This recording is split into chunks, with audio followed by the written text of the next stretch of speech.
Hello students, आज हम quadratic equation के बारे में पढ़ेंगे। क्वाड्रेटिक इक्वेशन को स्टार्ट करने से पहले आप अलजेब्राइक एक्सप्रेशन, ऑपरेटर, कांस्टेंट और वेरिएबल इसको आप अच्छे से रिवाइज कर लीजिए। इसके बाद आपके लिए क्वाड्रेटिक इक्वेशन को समझना आसान हो जाएगा। अब हम आते हैं क्वाड्रेटिक इक्वेशन की तरफ। ax² plus bx plus c equal 0। ये एक क्वाड्रेटिक इक्वेशन या सेकंड डिग्री इक्वेशन है। इस इक्वेशन में a, b और c ये तीन इसमें कांस्टेंट्स हैं और x वेरिएबल है जिसकी वैल्यू हमने फाइंड करनी है। अब ये इक्वेशन जब भी हम लिखेंगे इसमें हम एक रेस्ट्रिक्शन लगाएंगे। हम ये कहेंगे कि a is not equal to 0, यानी इस इक्वेशन में ये जो कांस्टेंट्स हैं a, b और c, इनकी वैल्यू कोई कांस्टेंट नंबर होगी, काउंटिंग का कोई नंबर होगी, 1, 2, 3 इस तरह से वैल्यू हो सकती है, या फिर a, b, c में से कोई वैल्यू 0 भी हो सकती है।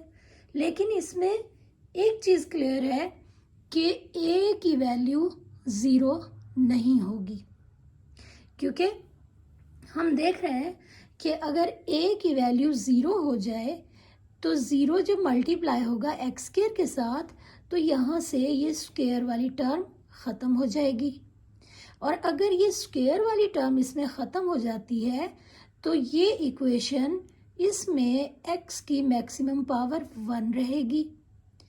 जब x की मैक्सिमम पावर 1 होगी तो फिर ये क्वाड्रेटिक इक्वेशन नहीं होगी, बल्कि हम इसको कहेंगे कि ये लीनियर इक्वेशन बन गई है।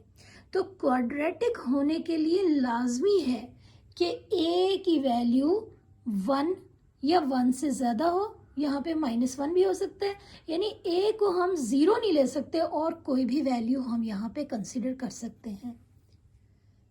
अब हम ये देखते हैं कि क्या b इसकी वैल्यू 0 हो सकती है और इसके 0 होने से क्या इक्वेशन क्वाड्रेटिक रहेगी या नहीं रहेगी।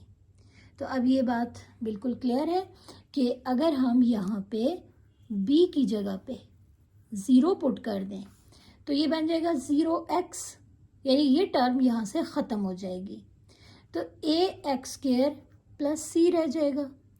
b के 0 होने से ये वाली टर्म, सेकंड टर्म, ये ख़त्म हो जाएगी, लेकिन इक्वेशन फिर भी क्वाड्रेटिक रहेगी, सेकंड डिग्री रहेगी, क्योंकि ax² प्लस c इसमें डिग्री यानी x की मैक्सिमम पावर 2 है, तो ये इक्वेशन क्वाड्रेटिक होगी।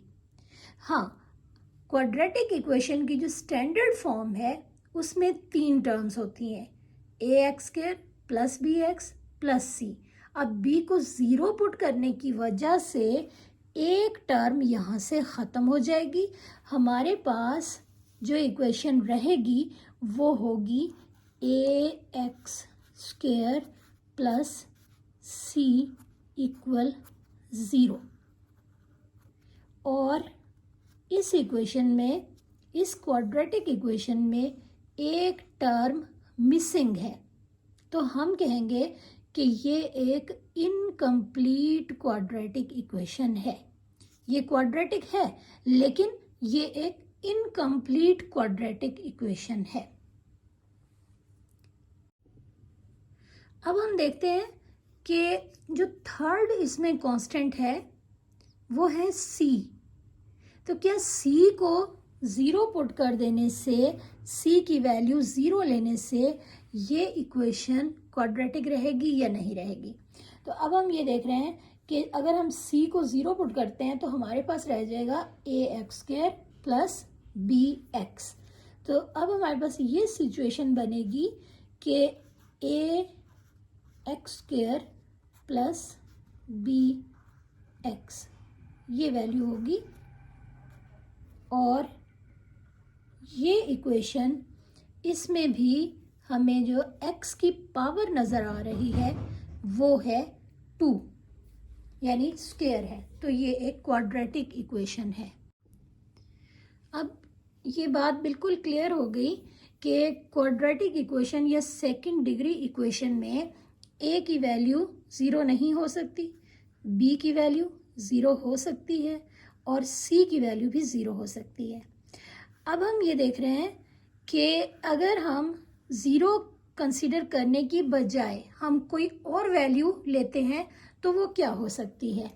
फर्ज कर लें कि हमने a की जगह पे 1 ले लिया, b की जगह पे हमने 2 लिख दिया, और c की जगह पे 1 2 3 कुछ भी हम लिख सकते हैं कांस्टेंट। तो ये हमारे पास एक एग्जाम्पल बन जाएगी। तो ये क्वाड्रेटिक इक्वेशन की एक एग्जाम्पल हमारे पास आ गई।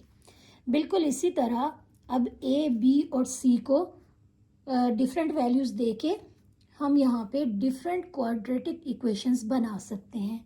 जैसे हम यहाँ पे लिख लेते हैं 2x स्क्वायर, यानी a की जगह पे हमने 2 ले लिया, b की जगह पे 3 और c की जगह पे 4 ले लिया। तो ये हमारे पास एक और क्वाड्रेटिक इक्वेशन बन गई।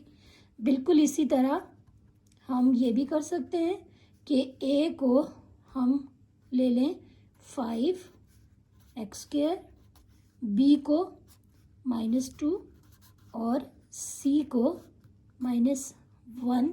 तो ये एक और एग्जाम्पल बन गई। ये भी हो सकता है कि हम a को कंसीडर करें m x square, m constant है, a की जगह पे आ रहा है। b को हम ले लें m + 1 और c को हम 1 ले लें या 2 ले लें, कोई भी वैल्यू हम कंसीडर कर लें। तो ये हमारे पास एक और क्वाड्रेटिक इक्वेशन बन गई। a, b और c की जगह पे different values, different constant numbers रखने से हमारे पास डिफरेंट इक्वेशंस बन जाएंगी, डिफरेंट क्वेश्चंस बन जाएंगे। इनको सॉल्व करके इजीली हम x की वैल्यू फाइंड कर सकते हैं। और x की वैल्यू फाइंड करने के लिए हमारे पास 3 मेथड हैं।